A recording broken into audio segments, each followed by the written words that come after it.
Sir, I was reading the original statements of the victim's brother and the mother. The mother says that the police didn't even arrange an ambulance. They said, yahan se le jao. The brother says the police was indifferent, that till the 22nd of September, proper medical care was not given. तो सवाल ये उठेगा कि क्या वाकई में जो FSL की रिपोर्ट में आया है वही हकीकत है, या फिर उत्तर प्रदेश पुलिस अपनी छवि बचाने के लिए, अपने आप को बचाने के लिए अब इन्वेस्टिगेशन को एक नया रूप दे रही है. How do you give people a sense of confidence that this is a genuine investigation, because the family is alleging that for the first week plus the Uttar Pradesh police wasn't even taking proper care in this case?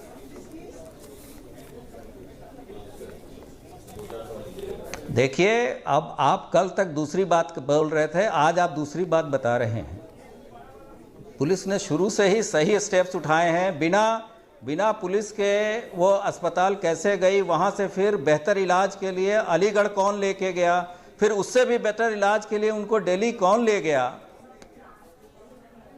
ये कौन सी ये बातें ज़बरदस्ती ये prove करने के लिए कि साहब इसकी गलती थी, उसके लिए एसआईटी का भी गठन पारदर्शिता लाने के लिए किया गया है.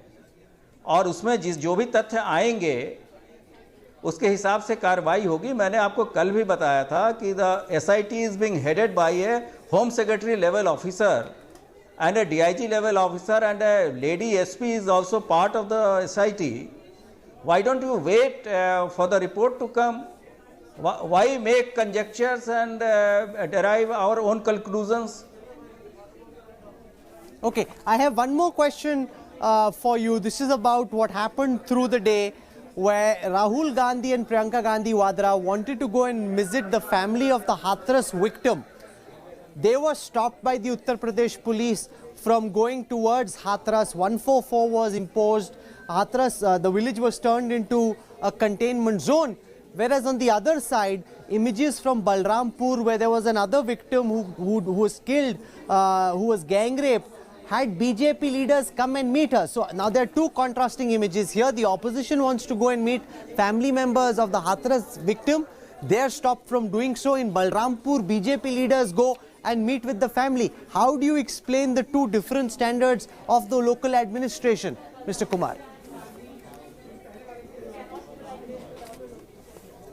देखिए, हाथरस में न जाने के संबंध में डिस्ट्रिक्ट मजिस्ट्रेट हाथरस ने ऑर्डर सभी डिस्ट्रिक्ट मजिस्ट्रेट यूपी को दिया था कि यहाँ किसी को ना आने दिया जाए, कानून व्यवस्था की स्थिति को देखते हुए और कोरोना के जो महामारी है उसको देखते हुए.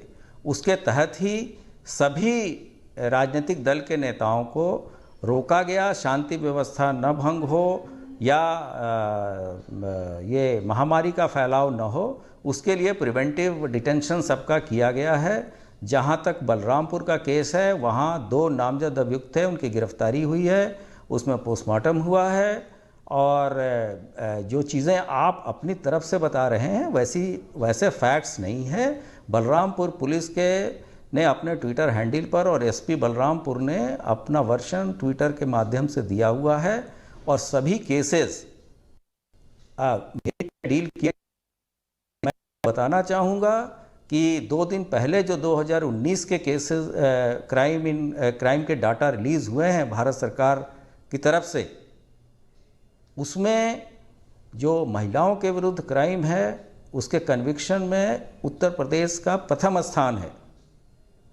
तो किसी भी चीज़ को जब बोलते हैं तो उसके लिए पहले आपको नक्शे देखने चाहिए, डेटा देखने चाहिए और हम लोग किसी एक बेसिस पे ही इस चीज़ को डिस्कस कर सकते हैं. घटनाएं यहाँ हो गई, वहाँ हो गई, उस घटनाओं में क्या कार्रवाई हुई, किन परिस्थितियों में क्या चीज़ें हुई हैं. कल तक तो ये बात हो रही थी कि इसके साथ मास रेप हुआ था. आपको नहीं लगता कि कुछ लोगों का ये इंटरेस्ट था कि उत्तर प्रदेश में शांति व्यवस्था भंग हो जाए और यहाँ का सांप्रदायिक सद्भाव बिगड़ जाए? हम लोग वैसे लोगों को भी पहचान कर रहे हैं जिन्होंने जानबूझकर पूरे उत्तर प्रदेश में सांप्रदायिक तनाव फैलाने की कोशिश की.